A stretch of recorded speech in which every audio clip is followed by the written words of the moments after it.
Okay everybody, so here's the follow-up video on how to set up, or how I set up, my Ferrofish A32 Dante. Now, I'm going to jump out of the picture here for a minute so you can see the screen, but let's take a look at a couple of basic things. Okay, so right here you see the, well, let's go over some of the basics first. I've got two Electrosonics wideband low venues.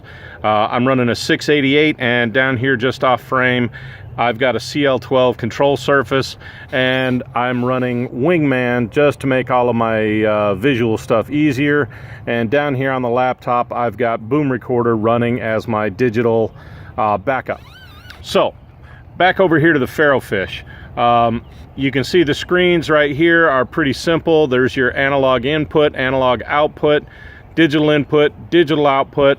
You can always change the screen look. This gives me all analog 32 channels in, all analog 32 channels out, so I can look at it either way.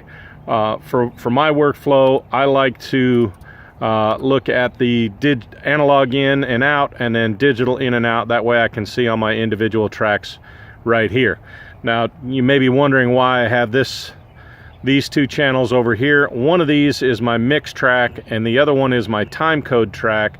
I'm sending time code to Boom Recorder, and so I send it down here on channel 15, and then or channel 14, and then channel 13 is my mix track, and I send that over to Boom Recorder, and then through the matrix over there I send it to track number 1 in Boom Recorder. But that's up for you to decide on how you want to do your workflow.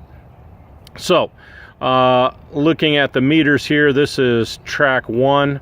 This is the Boom microphone. Let me turn that around and actually point it at me so we can get a little bit better idea of the signal on that. This is a DPA 4017B, and I've got it set at unity on the control surface.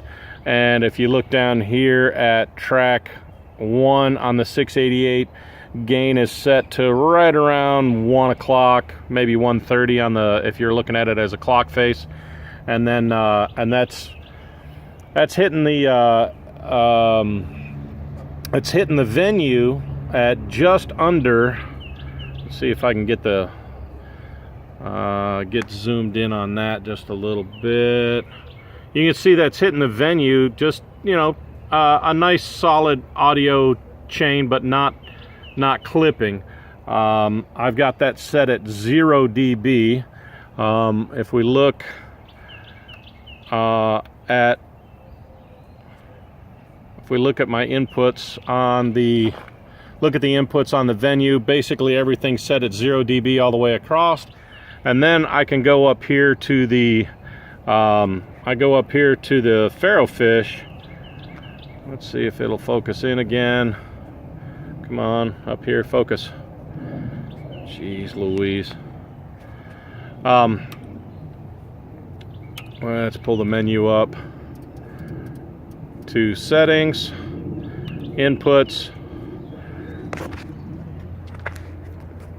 I've got my analog input set at around 10, and that gives me a pretty solid signal all the way across.